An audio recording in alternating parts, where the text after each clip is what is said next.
If you're a business owner and you've projected what your income's gonna be, you're on a great track already.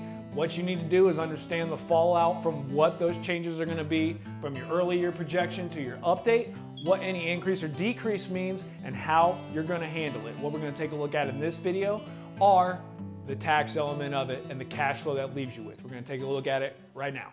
Welcome back to Taxes Suck. I'm Matt Speckman. I'm a CPA. I own Advantage Through Accounting. We are a tax planning and tax preparation firm primarily. And what we're looking at in this video is a little tip for business owners and self-employed individuals to take their well-constructed projections for income and use that to translate it in how to calculate what they will owe in taxes so they can make those payments appropriately and assess the remaining cash flow.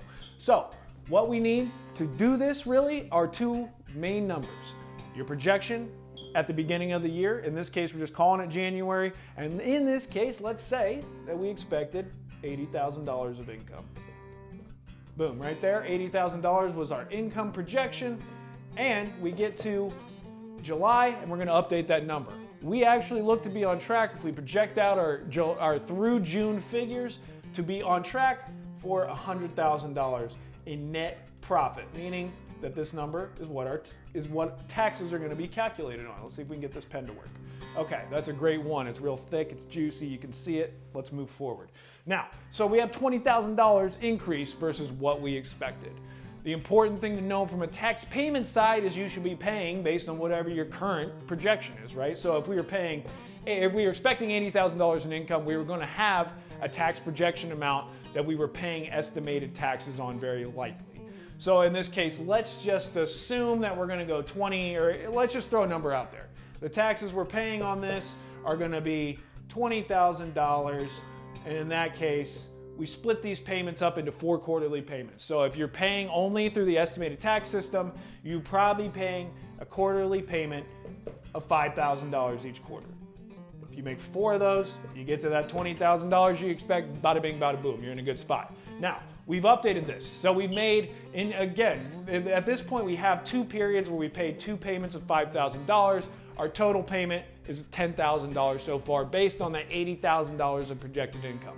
What do we know now through our updates, through our doing the work appropriately?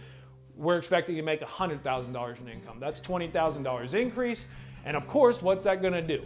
Increase the amount we owe in taxes. Always, you must associate that. It is simple, but it is easy to forget and just complain about how it works, right? Oh, I gotta pay too much in taxes.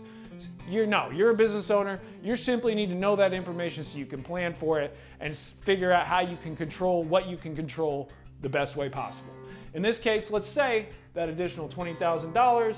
This is not a great estimate, but in this case, we're gonna say that's gonna be $25,000 you owe in taxes now at the end of the year. So we jumped $5,000 in our expected tax amount. What's that gonna mean for our July payment? Well, it's just gonna mean we owe more, so we're gonna pay a little more, right? We're gonna keep our cash flow on the right track. We don't wanna have a tax payment at year end necessarily in this situation. We're trying to make it as close to zero owed at the end of the year as possible. So in that case, we know we've already paid $10,000. It's gonna make a lot of sense to bump that payment up so we can reach the $25,000 by year end. So let's just say in Q3, instead of that $5,000 payment, we're gonna bump it up to, let's say, $7,500. We make 2 of those, that's $15,000 plus the 10, we're at our 25. You see how that math works, right? The key is not to calculate this specifically to the exact number of taxes you're gonna owe. That's gonna waste a lot of time for you. Let your tax nerd do that for you. All you wanna do is understand these cash flow changes at a very high level. Am I gonna owe more? Should I be making more in payments? And what is that additional payment amount gonna mean for my cash flow at year end? So again, we know we're paying more in taxes. We're still gonna have more money, right? There's no situation where we have less money because we owe more taxes. The net is still going to benefit us, but we just want to understand how to avoid those tax penalties, and then ultimately how much cash are we going to be left over with. So we can do things like retirement, 401k, how can we invest, all down and down the line. All these are in the same bucket, not my best examples.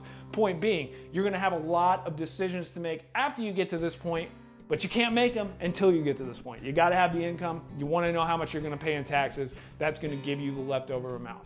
Do the work to get a proper projection.